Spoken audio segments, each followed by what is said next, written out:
Hi, I'm Ashley and I'm an addict. This is the truth behind my heroin addiction. So if you're not ready for it, please press stop.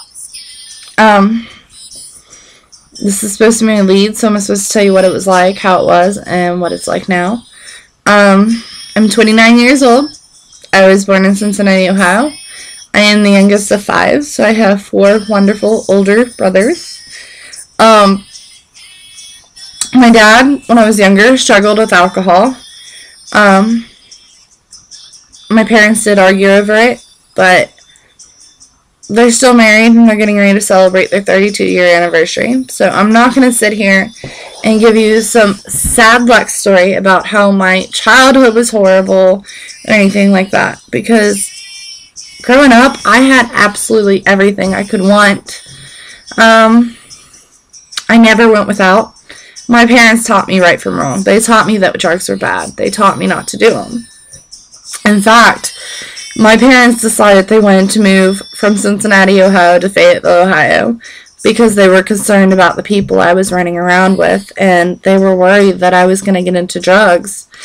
Ironically, I had never even seen pot until I moved to Fayetteville. School, I was diagnosed with ADHD, so 1st grade to 7th grade I took Ritalin, and eventually it stopped working, and my parents just decided to take me off of it. I absolutely hated school. School was more of a social aspect for me, so the only reason I showed up was so I can see my friends, have fun. I didn't make the best grades, and I wasn't the best student. In high school, in fact, my sophomore year, I was suspended twice. Once for leaving school grounds to go smoke, and the other time for getting in a fight, which was stupid. It was over some guy. It was stupid. But, first time I ever drank was 17. Got absolutely drunk. And we got pulled over by a cop, and the person I was with was trying to tell a story about why I was the way I was, and the cops thought I was crying. I just really couldn't even hold my head up.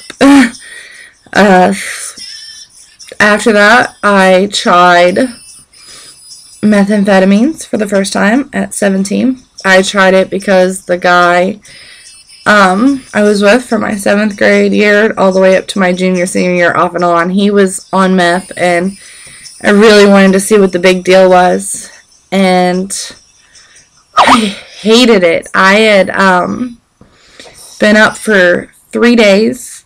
I hadn't ate in 3 days. I didn't know if I was hungry or if I was tired. And I went to school, and was complaining about it, and some kid told me to shut up, and I said something to him. The teacher got mad at me, and I jumped up, got in the teacher's face, started screaming and yelling, and kicked the table at the kid, threw my purse, and tried to break a window. Got kicked out of the classroom, punched a brick wall, like that's gonna do good. And yeah, I went home that night, crashed for like 24 hours. My big thing in high school was Chloroquine and cough and cold. I took that on a regular basis. I liked the feeling of it.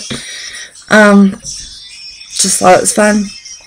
I eventually didn't keep up with my work my junior year. I was placed in a class called Star Academy, where I did all my classes online for my junior year, and I didn't do any of my work because I was having too much fun, and almost got kicked out of the class.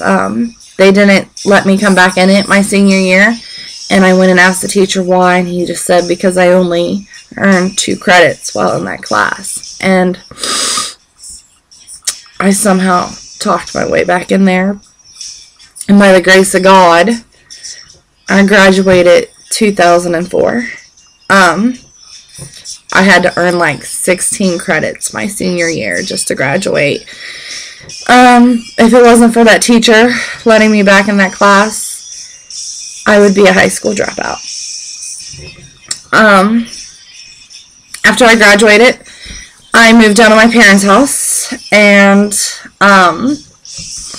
was working at a car lot where I was working like 60 plus hours a week as the receptionist. Receptionist, cashier, everything like that. I made pretty good money. I started drinking a lot. Almost every night as soon as I got off work. I figured I was 19. I had the right to have fun. I was outside of my parents' house. I could do what I want. This actually led to me being raped. I was drinking so much, I had some bad people at my house, and the guy followed me to my room and raped me. Of course, I started drinking heavier after that. Eventually, I moved to sales at work, and the economy crashed, and I was laid off. And, I started dating this guy who seemed absolutely perfect.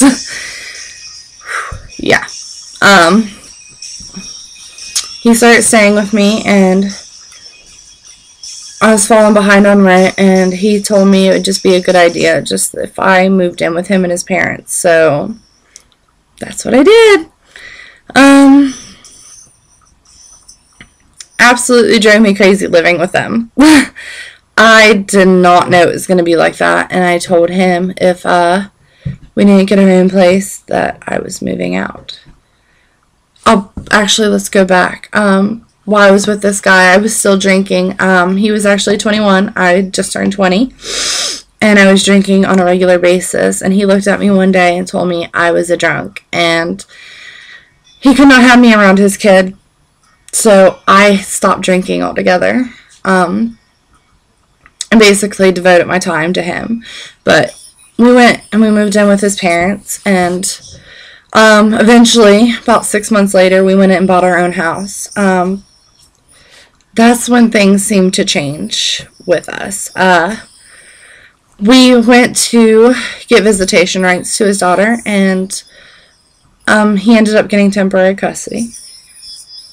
I called him on the couch daddy.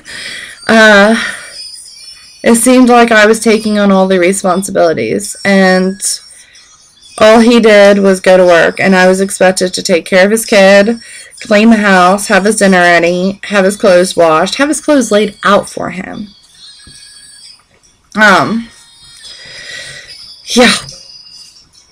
This guy that I thought was absolutely perfect, was nothing really what I thought he was. I spent 3 years with him. His sister actually became my best friend and was really the only person I hung out with anymore. And the weekends that we didn't have his daughter, I would go out with his sister and drink. And, I don't know. But we were always breaking up, getting back together, breaking up, getting back together. And,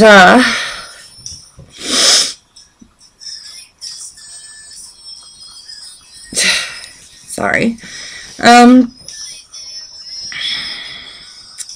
The last year that we were together, I took him back, and I told him, like, all these things that had changed. We had planned on getting married, and I canceled the wedding a month before it was supposed to happen.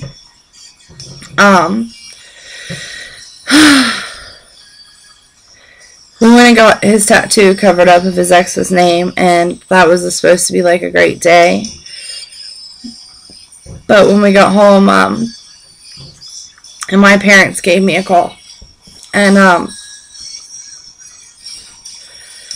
my mom said that we needed to have a family meeting, and I asked her why, and she said, just come over here and bring your boyfriend. We just need to have a family meeting.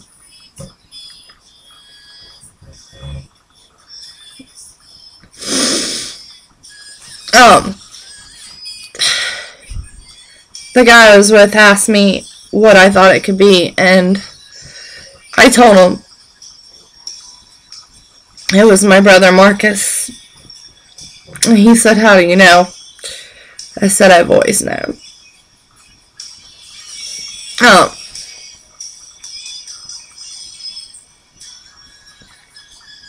When we got to my parents' house, and they told me my brother had overdosed and he was in a coma.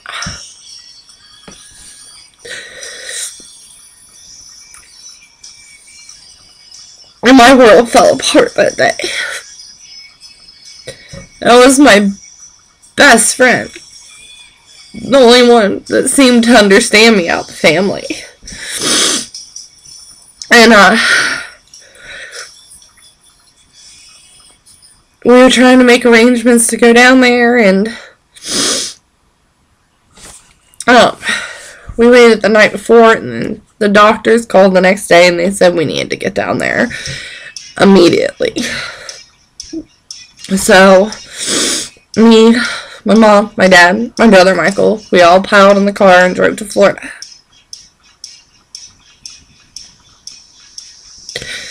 The diagnosis wasn't good. My brother was fully brain dead.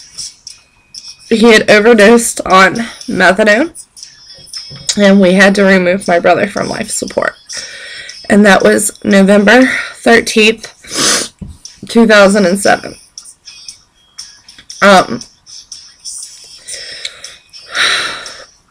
We were told just to act like, not talk about it. So that's what I did, and that's how it was on the way home. Nobody spoke, really. And when I got home,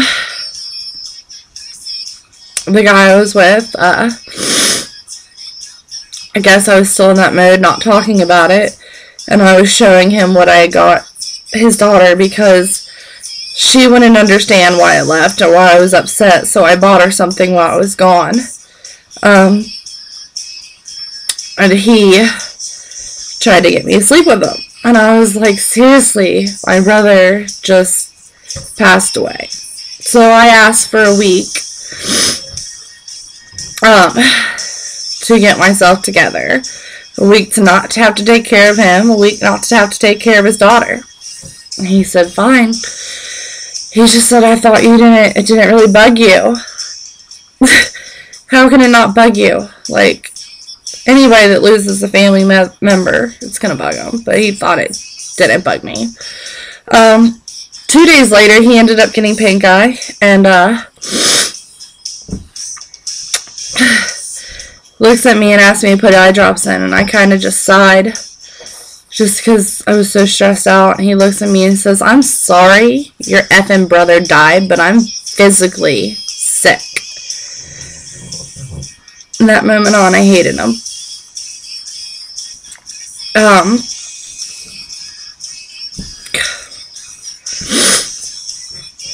January 2008,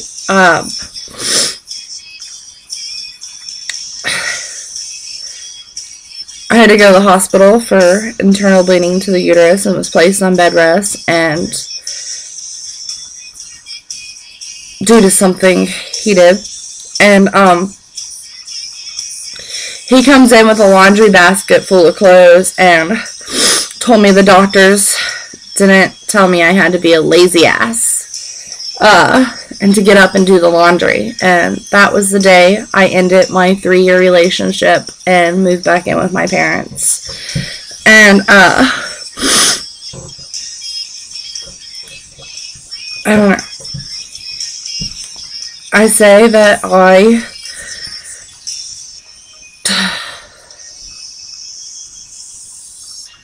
my first addiction was probably guys. I jumped from relationship to relationship.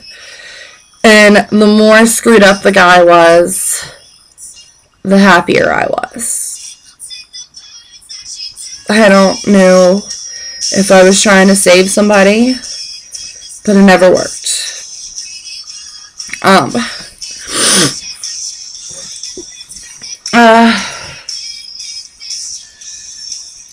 Never worked. you can't save somebody who doesn't want to be saved, and it took me forever to figure that out.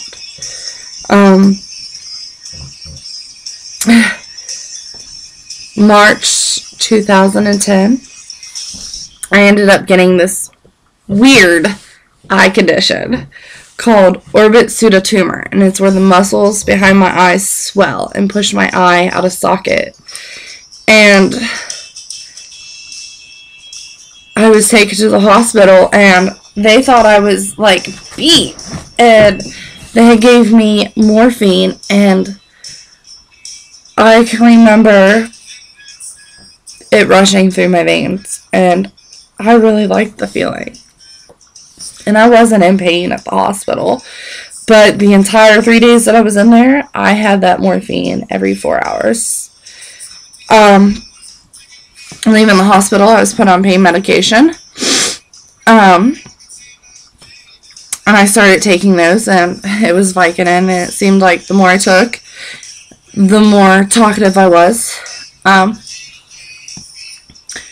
April 2010, my ex's sister that became my best friend,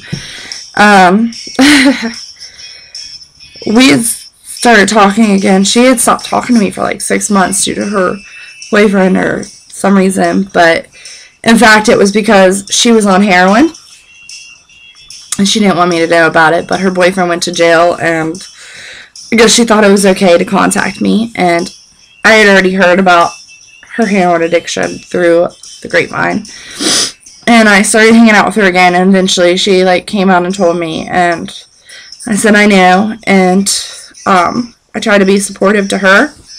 I actually helped cover up the track marks on her arms, and we would go out to the bars and stuff like old times, and one day I was just really upset about something and was crying, and she's like, when we were talking about the morphine when I was in the hospital, and she's like, if you liked morphine, you'd love heroin. And I said, well, you know, in school I tried different things, and I never really had an addictive personality. I'd be willing to try it. And I said, if you have some, and lo and behold, she had a lot. I actually had to take a drug test the next day, so I told her if she still had it, I would do it with her. Took my drug test, passed, got the job. Went over to her house, and she got the drugs out.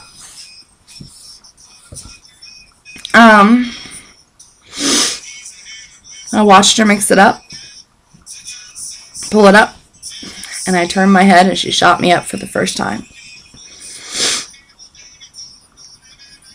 And I was addicted. I threw up like all that night, but it didn't matter because I loved it. And after I did it, I wondered when the next time I was going to be able to do it was. And eventually I would go over there to get more. And then I started hanging out with other people that did it. And we'd get high. And eventually I thought it'd be a good idea for me, her, and move in together. We started using every day together. And when we couldn't get it, she would just lay in bed and she'd scream and cry. And I would try to figure out a way to get her high because I could not stand to see my best friend like that. I would have done anything for her. You know, no matter if I was sick or not, I make sure she had it. Eventually, I ended up getting pretty bad off on it within the month. And she ends up leaving me and running off with one of her ex-boyfriends. And she was dating somebody else. And he's looking for her. And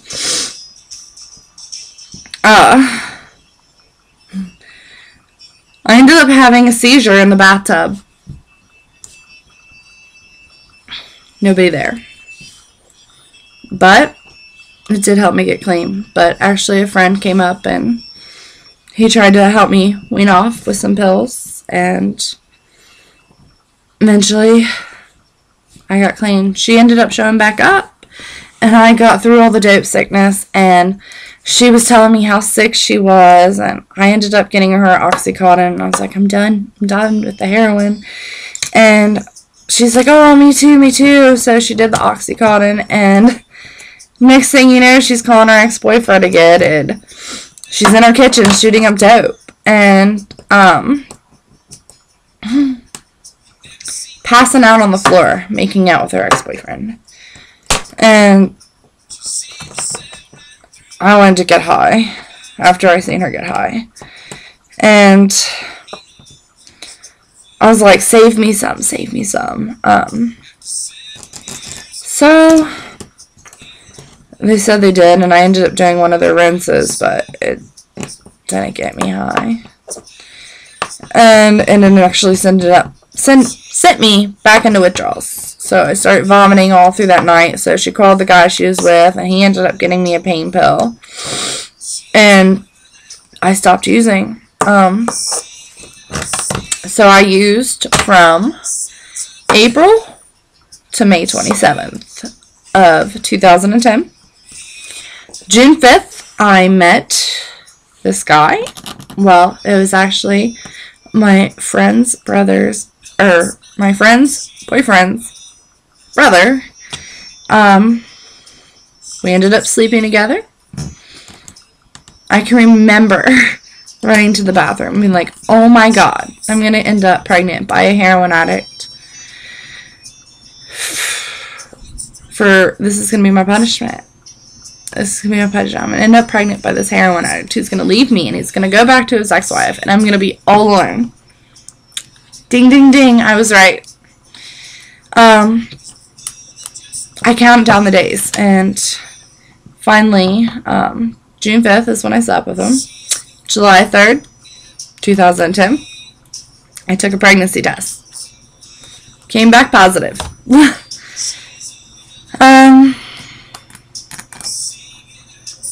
July 7th, I ended up having some spottings, and I went to the hospital, and the doctors looked over me, and they took a blood sample, and they said they needed to take me in for an emergency ultrasound.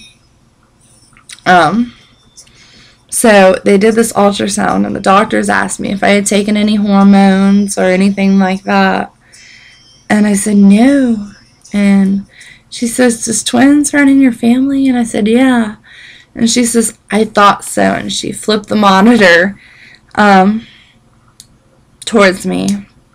And lo and behold, I was pregnant with twins. I was clean at this time. And I moved in with my brother. I left that house. And I helped my brother work. I went for a doctor's appointment. And the doctor said that I was dilating, and I was only like 3 months pregnant. So I was admitted into the hospital September 2010, and I was monitored, put on bed rest. I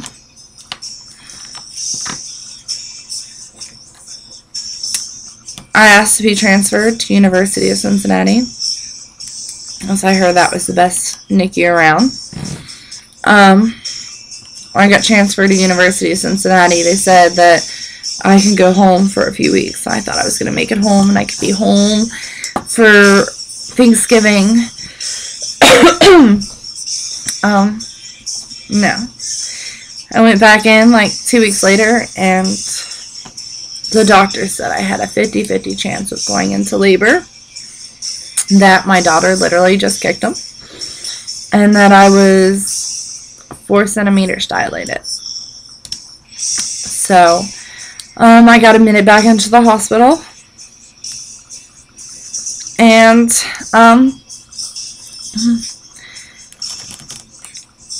November 26, 2010, I delivered my daughter, Haley Jean, and my son, Shane Austin. My daughter weighed 1 pound, 13 ounces, and 13 inches long. And my son weighed 1 pound, 10.5 ounces.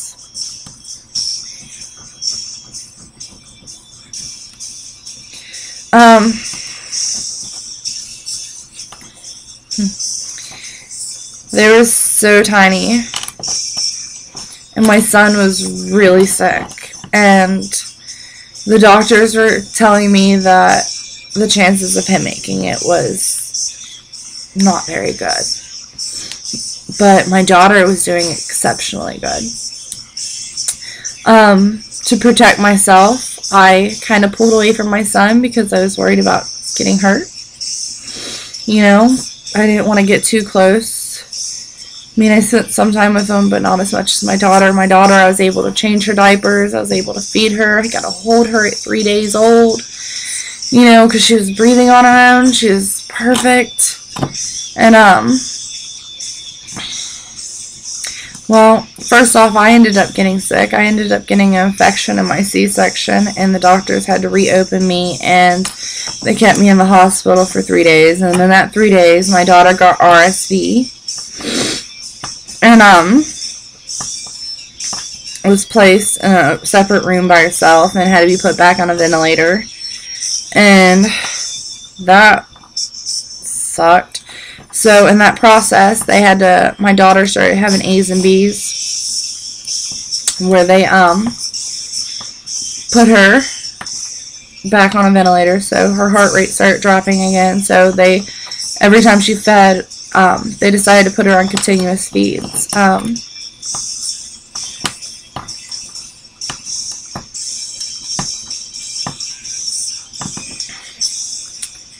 The other, God, sorry. The doctors called me one morning and they said, something's wrong, Ashley.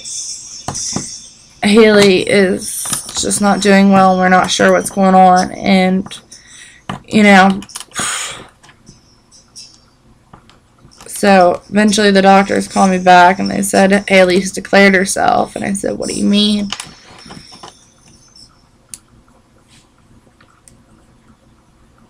They said she has neck.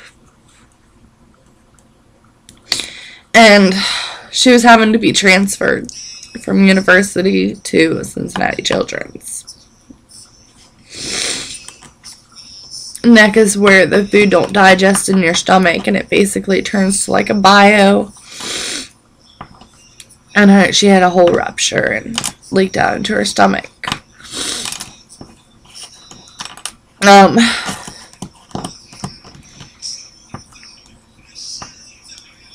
That was 3 days of hell.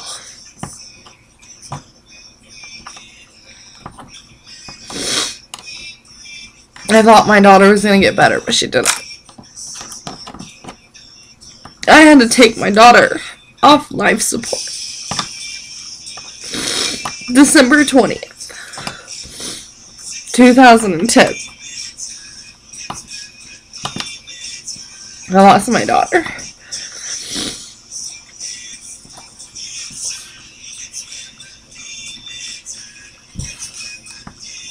And that's one of the days I died. That day, I went home and I took 10 pain pills. I'm not sure if I was trying to kill myself or if I just wanted to forget.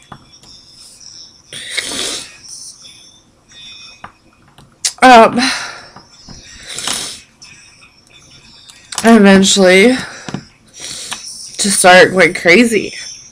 I couldn't stand being far away from my son. So I got placed at the Ronald McDonald House. And, thank God. So I was close by my son. I had some friends call me up while I was up there. That they were up in Cincinnati waiting to see me. And, I asked them what they were doing up there. And they told me they were up there getting heroin. And I'm not gonna lie, I wanted it. I did. But I got to hold my son for the first time, and That was amazing. But it was bittersweet. I felt guilty for holding him. I couldn't hold her.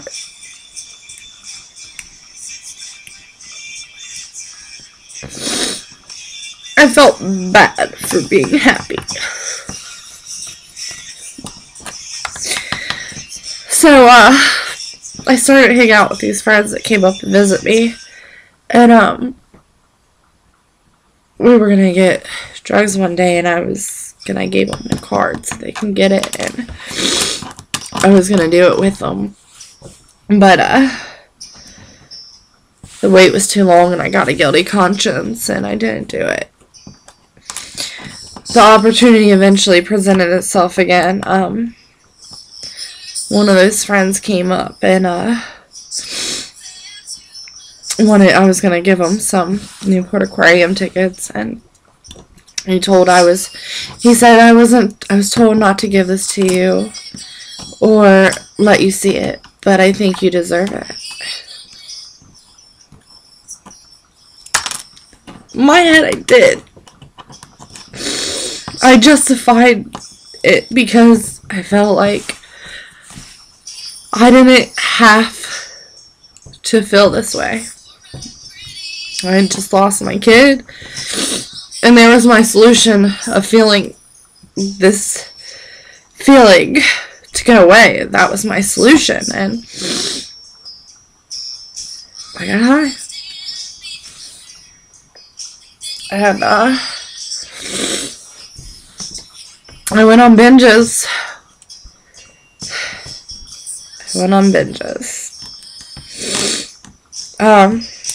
Eventually I stopped before I gotta bring my son home. And on March 30th, 2011, I gotta bring my son home.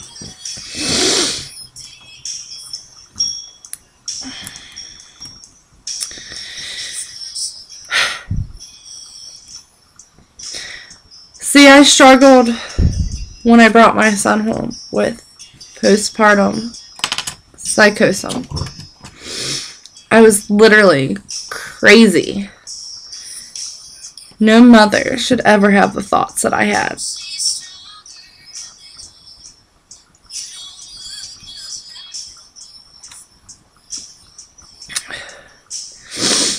I called every psychiatrist I could to get help. And when you're on the medical card, at least it was like that then, you could only see a psychiatrist in your county. And the one in my county, I had to go fill out an application. I had to fill out a reason why. I had to wait for them to call me in for an interview. And then I had to wait to see if I was accepted. I didn't have that kind of time. I was scared of what I could do to my kid. And I didn't want to verbalize what was going on to my mom because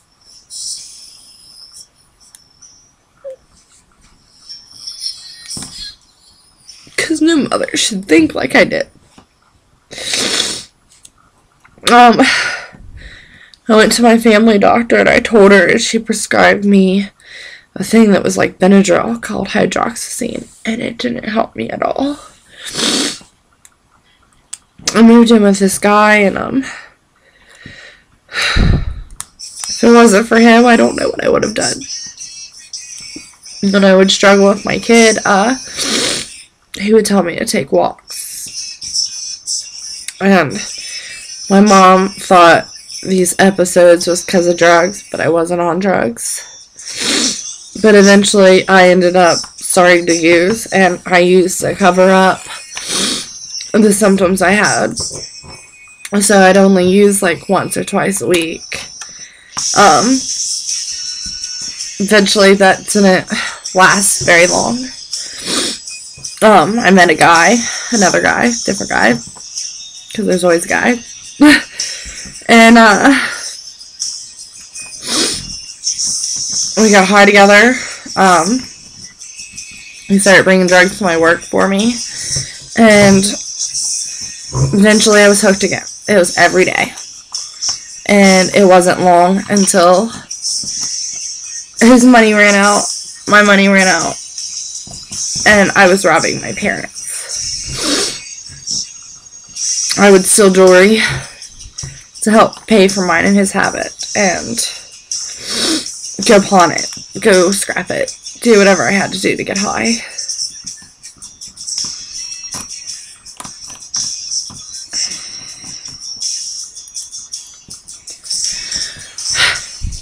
And that best friend that I first initially started with, I was always getting her high. Her and her husband. All the time.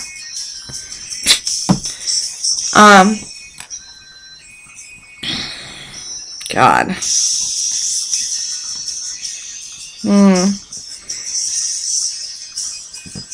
My parents finally realized that something wasn't right. She asked me what was going on, and I told her that I was withdrawing from heroin. My parents tried helping me in every way, taking my car keys away, locking me up, and that was only temporary. I'd be right back out as soon as I got the chance, dragging my kid along with me. But it seemed like where I had the psychosis, when I come off drugs, my episodes, along with withdrawals, would be a lot worse. Like, I thought the drugs were helping me, but it made it worse. It was so bad. And life was crazy. Eventually, after robbing my parents, and I caught 3 theft charges and everything, my parents told me that if I didn't go to rehab, that they were going to take my son away. So, I checked into rehab under false pretenses. I did it for them, not me. I was there 67 days, completed 5 days later. I was going in front of the judge for my theft charges. Got placed on intense supervised probation with an ankle monitor on. And, went and got high right after that with the ankle monitor on.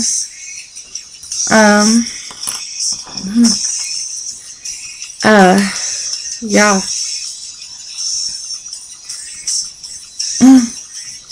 So, I was on probation, and I was continuing to get high. I knew that I had to be at the probation office by Tuesday and Thursday.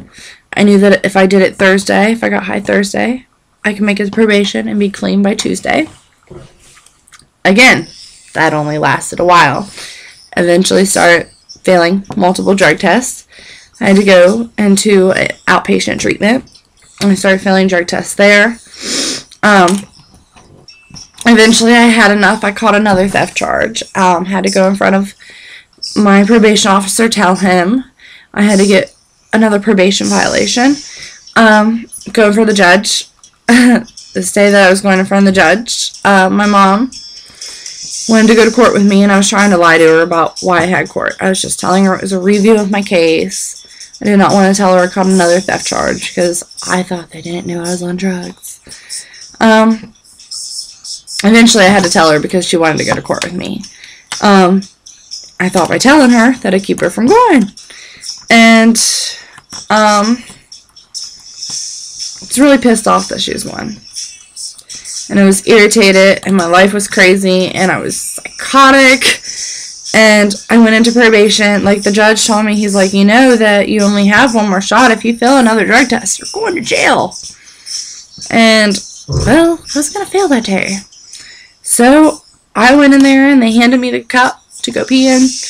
And I fell to the ground crying, and I begged to be put in jail. Instead, I got placed in the psych ward for 72 hours.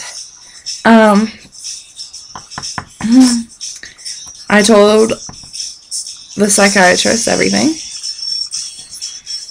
about the episodes that I had, how I felt towards my son, everything. And they reported me to Children's Services.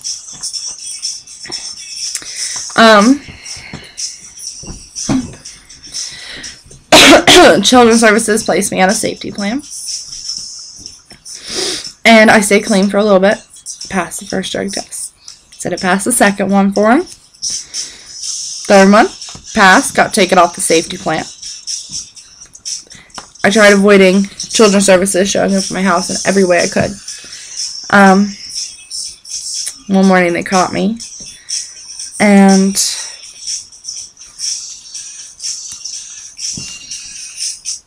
I failed the drug test. They told me they were going to have to remove my son from my care, that I would have to leave the house. I sat down and I looked down at him and I breathed. And I said it's probably for the best. I mean, I was crying, but it was really like something was lifted off my shoulder, because even though I was having all those feelings and I knew that I probably should have said something to somebody and I should have let my mom take shame for me to get help, like, in my eyes, it was wrong for a mom to give her kid to somebody and leave. So to have somebody come in and just remove my kid from my care was like a weight off my chest. And that sounds really bad to say, but that's what helped me. Like, that day I was devastated and I wanted to get high. I did. I can remember I couldn't find a needle or anything, and I went and got a 22 gauge needle and jammed it all over my body, bleeding everywhere. And my friend tried choking me to get into my neck and everything. Couldn't do it there. He finally got it in my hand, and we didn't even realize how much I got. I've also overdosed twice. One time that I overdosed, the guy looked at me and was like, "Oh my God, you made me miss my shot." Really? Second time, my friend spent 20 minutes on me giving me CPR and brought me back. But within the week of me losing custody of my son, I had a friend overdose that I had to spend 15 minutes giving him CPR. And I went to jail for 30 days. And I will never forget what my probation officer said. And it's probably stuck with me. And he's part of the reason I'm still sitting here today. He looked at the judge and he said, "Your Honor, I know this girl's failed multiple drug tests, but I don't think she's a lost cause. I still have faith in her. She's never been to jail, and I feel like she just needs 30 days.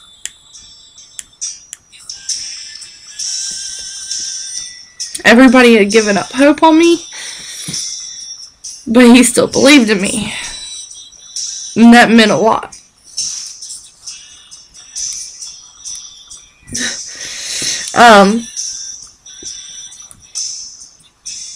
I went to jail. I did my 30 days. Met some great people in jail. One girl, I picked her up after the day she got out. I had won a lawsuit, so I had quite a good amount of money on me. And we went and got stuff. We started drinking, got a hotel. I had no intentions on getting high. But earlier that day, I had found out, or the day before, I found out that I had a no contact order placed against me and I couldn't see my son. I was devastated. So I made excuses for everything I did. I was drinking, I was going to have fun. Eventually I got high and got robbed for $2,000. All set up. Went back crawling to my brother. He let me stay with him. I lied to him and told him I had taken some pain pills. Didn't tell him I had done heroin, but I had done heroin.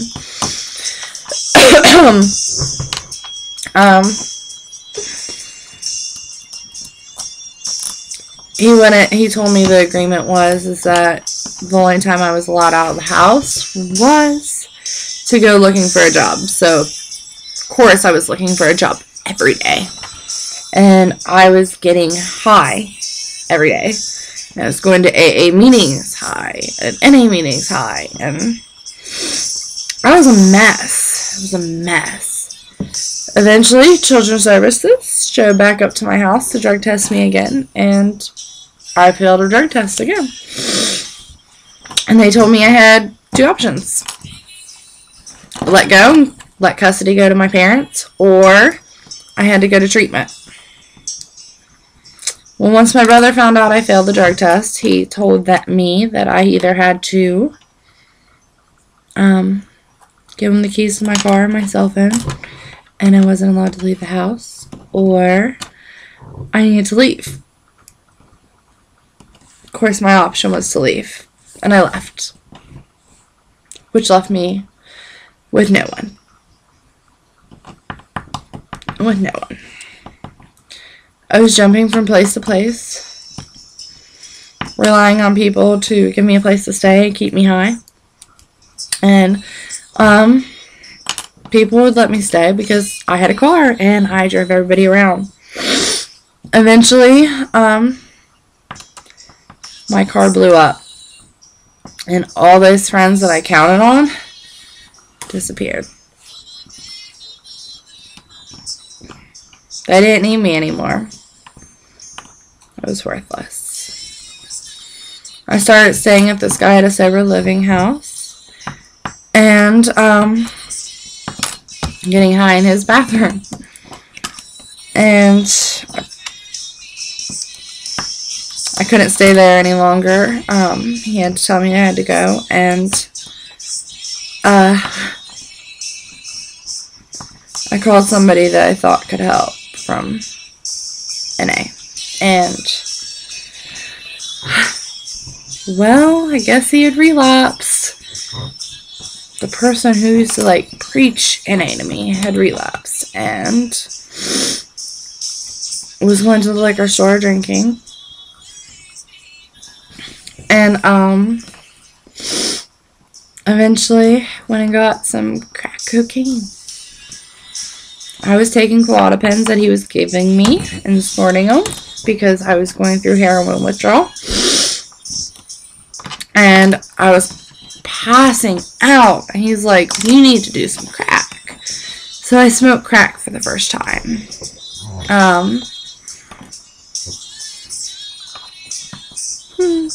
Didn't get me high because I was so messed up on the Klonopins. And I passed out. I woke up and he's like, I can't believe I did that. I can't believe I did that. And I was like, what did you do? And he's like, I just choked my roommate so I can get $40 to get some more crack. And then I woke up again and there's some lady sitting there and he's talking about how he's killed people and he's put them in the trunk of the car before and he's done this and that. And I was scared. Like, oh my God, what did I get myself into? And the lady's like, no, you can't mess with him. He's bad. I was like, oh my God. So I passed out again, and I woke up the next day, and I thought it was all a dream. And he's like, I can't believe I did that. I was like, what'd you do? He's like, I choked my roommate. I was like, why'd you do that? He's like, I wanted to get some money so we can get high, because I thought you wanted to. I'm like, dude, I was passed out. Like, why would I want to get high? And that's the day I called treatment. And I told them that I needed to get in ASAP. And that was on December 13th. And that was the last time I had used any benzos or opiates.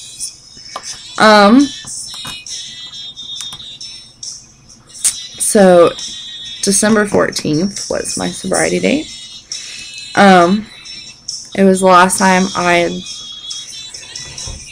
used heroin or benzos. December 18th, I checked into treatment. I got to see my son January 14th, 2013. And I got to come home June 2013. I also received full custody of my son back October 13th, 2007.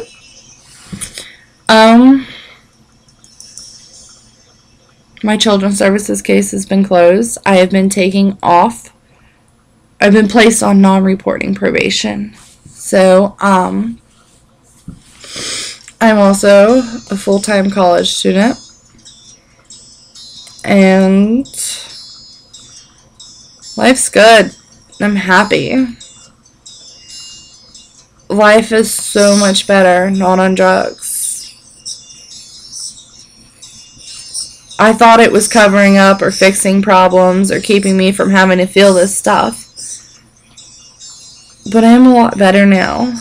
And I can deal with my emotions. And I can handle life on life's terms. It sucks some days. I'm not going to lie. There's days I struggle and just say, why? Oh my God. But I get a look into my son's eyes every day. God truly has blessed me with an amazing little boy. My son should have died. Like, if you don't believe a miracle, believe, because my son's truly one. I believe everything happens for a reason now, and my life's far from perfect still. I mean, I live at home with my parents still. I don't have a car, but little by little I'm working on it. That's it. Thank you for listening.